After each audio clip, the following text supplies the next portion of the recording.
ये बात तो सही है कि भिवंडी ग्रामीण के अंदर डांस बार की विषय में परिस्थिति बहुत खराब है।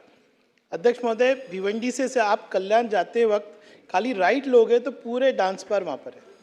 अध्यक्ष महोदय, एक मैं खुलासा सन्माननीय मुख्यमंत्री जी से चाहूँगा कि जब हम तकरार करते हैं कि डांस बार या रेस्टोरेंट ये सारे ईटिंग हाउस पूरी रात चालू रहते हैं, तो पुलिस ऑफिशियली हमसे कहती है कि ये लेबर क्लास का एरिया है, यहाँ पर लेबर काम करते हैं, इसलिए रेस्टोरेंट्स को पूरी रात चालू रखने की परवानगी है। इसकी वजह से क्राइम सबसे ज़्यादा हो रहा है। अगर कहीं पे 24 आवर्स खाने की व्यवस्था करनी है तो पुलिस ने साइंटिफिकली करना चाहिए। इस तरह से ईटिंग हाउस, चाय खाने और पूरे बियर बार रात भर चलते होंगे तो ये मुझे लगता है गलत है। ये क्राइम के हब हो गए और बिल्कुल ग्रामीण की परिस्थिति भिवंडी की बहुत खराब है। मैं चाहूँगा कि आप थोड़ा वहाँ ध्यान दीजिए, क्योंकि आप देख रहे होंगे कि ग्रामीण में ही सबसे ज़्यादा क्राइम के इश्यूज हो रहे हैं। धन्यवाद। निश्चित लक्ष दिलं जाईल। महत्त्वाच्या विषयावर चर्चा सुरू आहे। खरं तर 2005 मध्ये या विषयावर जेव्हा हा प्रश्न उपस्थित झाला, मला वाटतं की 2-3 वर्षात हा प्रश्न सुटला असावा, पण 2026 मध्ये सुद्धा हाच प्रश्न येतोय। माननीय मुख्यमंत्री महोदयांना माझा साधा प्रश्न आहे की मंत्रालयात बसणारे विधी तज्ञ कायदे बनवल्यावर सुद्धा त्याच्यामध्ये उणिवा शोधणारे, त्याच्यामधून वाट काढणारे लोक आहे। तर आता पुढचा कायदा करणाऱ्यांना त्यांचीच एक समिती केली जाईल का? प्रश्न 1। नंबर 2 म्हणजे उणिवा चोर वाटा ते सांगतील। नंबर 2, सुप्रीम कोर्टामध्ये जाऊन आपण या कायद्याच्या संदर्भात आतापर्यंत 5दा पराभूत झालो। तर मग माझा दुसरा प्रश्न आहे की सुप्रीम कोर्टचे जे रिटायर्ड जज आहे त्यांना मानधन म्हणून 1-1 कोटी रुपये देऊन त्यांच्याकडूनच कायदा केला जाईल का?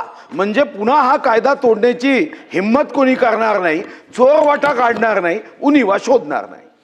थोडंसं मला हे रेकॉर्डवरती घेता येईल का याचा विचार करायला लागेल, कारण डिव्हिजन ऑफ पॉवर खाली कायदे करायचा अधिकार हा फक्त आणि फक्त या विधिमंडळाला आहे। त्यामुळे या सभागृहाचे अधिकार कुठे शिथिल होतील, त्याच्यावर कुठे गदा येईल असं वक्तव्य कोणी करू नये।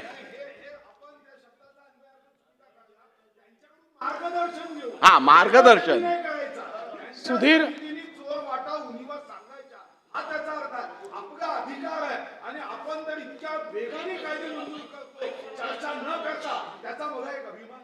सुधीर भाऊंनी जे पहिले सजेशन दिलं ते सजेशन एकदम अमान्य।